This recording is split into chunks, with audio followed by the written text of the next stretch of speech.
Reform UK has won its fifth seat with a tiny majority in South Basildon after a great night for the party. Nigel Farage was filmed providing a hilarious response after discovering Reform UK has just won its fifth and final seat in the general election. After a lengthy recount, James McMurdoch clinched South Basildon and East Thurrock from the Tories, with Labour creeping up into second place. Mr McMurdoch won the seat with a marginal 98-vote majority over Labour, securing 38% of the vote to their 30.5%. Meanwhile, the Tories crashed down by 39.8% in another drubbing.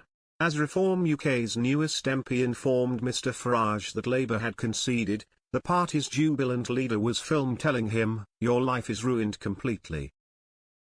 Congratulations! He joins Mr Farage himself in Parliament, along with the party's three other victorious candidates Lee Anderson, Richard Tice, and Rupert Lowe.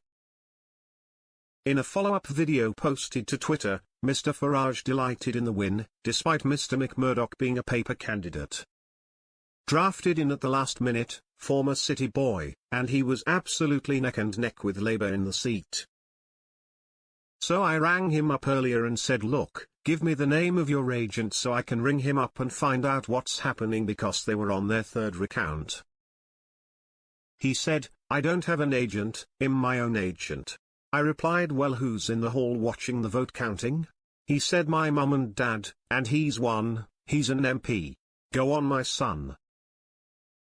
The fifth victory for Reform came shortly after a press conference with his four Reform UK Commons colleagues in central London, at which Nigel Farage declared his party's new focus will be going after Labour votes, with the new MP for Clacton telling a London press conference, "Old Labour was very, very patriotic.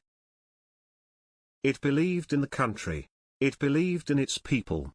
New Labour far less so. And the journey that Lee Anderson has been on is a journey that at least a couple of million people have been on, and it'll be many, many more by the time we're finished, because no doubt, our priority now is to go after Labour votes.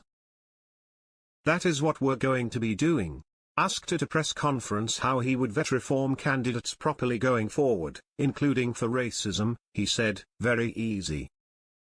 You go back through their social media records. You obviously do police checks and things like that. No, it's not difficult to do it, and the message has to be clear and simple. We don't want anyone like that involved with us." Indeed, I mean, the racism problem in the Labour Party was enormous, but to Keir Starmer's credit, actually, he did quite a lot by getting rid of Jeremy Corbyn, who ironically has been re-elected. There's an awful lot we can do. There is plenty of racism in British politics. It's mostly in the Labour Party. Reform UK was projected to win 13 seats in the initial 10 p.m. exit poll last night, but it appeared the major final voter survey struggled to project the party's true performance due to it not existing at the last election. The fifth win does, however, put Reform UK on more seats than the Green Party, and the new group of four pro-Gaza independent MPs who pulled off a surprise rout of the Labour Party and unseated Shadow Cabinet Minister Jonathan Ashworth.